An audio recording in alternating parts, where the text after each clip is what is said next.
दोस्तों, कर्ण एक महान योद्धा थे और योद्धा होने के साथ ही वह एक महान दानवीर भी थे। कहा जाता है इस दानवीरता का फायदा महाभारत के युद्ध से पहले स्वयं उनकी माता कुंती और स्वयं देवराज इंद्र ने उठाया था। कहा जाता है कर्ण जैसा योद्धा और दानवीर युगों युगों तक नहीं हुआ। स्वयं इसके अतिरिक्त श्री कृष्ण भी कर्ण को सबसे महान और योद्धा और दानवीर मानते हैं।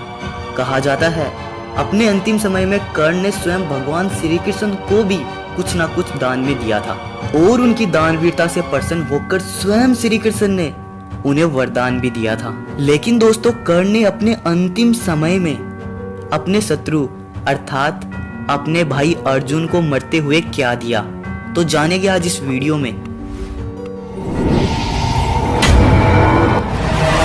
दोस्तों, हमें ये ज्ञात है कर्ण भी कुंती ही पुत्र था।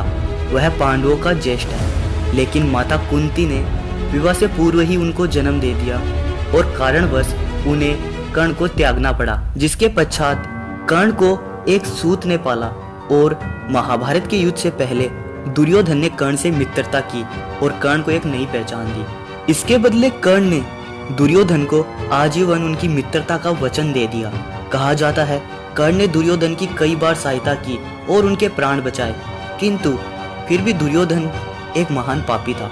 कहा जाता है कर्ण ने महाभारत के युद्ध में हर कदम पर दुर्योधन का साथ देना चाहा, लेकिन पितामह भीष्म के कुछ वचनों के कारण कर्ण युद्ध में समय से पहले नहीं आ सके, क्योंकि वो जानते थे कि कर्ण भी कुंती ही था। इसके पश्चात जब हमें महाभारत युद्ध में कर्ण और अर्जुन का युद्ध देखने को मिला, हम यह भी जानते हैं कि इस युद्ध में कर्ण की ही हार होगी, क्योंकि स्वयं श्री कृष्ण जब जिसके साथ हो उसकी विजय निश्चित है और अर्जुन की विजय इस युद्ध में निश्चित थी।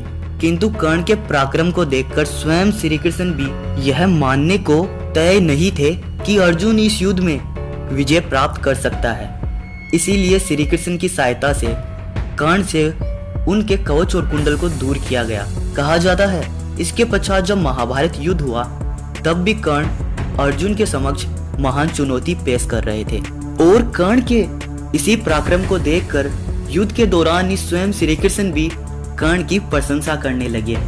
शायद आप भूल गए कर्ण के पास कवच कुंडल नहीं, किंतु भगवान परशुराम का दिया हुआ विजय धनुष था, जिसके कारण कर्ण को युद्ध में अर्जुन भी पराजित नहीं कर पा रहे थे। अवश्य युद्ध महाभयानक हुआ, लेकिन कर्ण को पराजय करना आसान नहीं था। इसीलिए श्री कृष्ण की एक छल नीति से ही कर्ण का वध किया गया।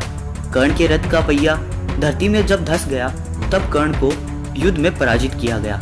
किंतु बात ये आती है युद्ध में जब अर्जुन को ये ज्ञात होता है कि कर्ण मेरे ज्येष्ठ है, तब अर्जुन को स्वयं पर बहुत ज्यादा क्रोध आता है और ये सोचते हैं आखिर मेरे हाथों से ये कैसा पाप हो गया, मैंने अपने ज्येष्ठ का ही वध कर दिया। तब स्वयं कर्ण ने अर्जुन को अपने पास बुलाया और कहा तुम एक महान योद्धा हो अर्जुन। और कर्ण ने अर्जुन की प्रशंसा करते हुए कहा नियति में जो लिखा है वह होना आवश्यक है, इसमें तुम्हारी कोई गलती नहीं है अर्जुन। दोस्तों, इस प्रकार कर्ण ने अपनी मृत्यु के समय अर्जुन को भी उनके मन में आए गलत विचारों से मुक्त किया। दोस्तों, अगर आप इस वीडियो का सेकंड पार्ट चाहते हैं तो कमेंट में जय श्री कृष्णा जरूर लिखें।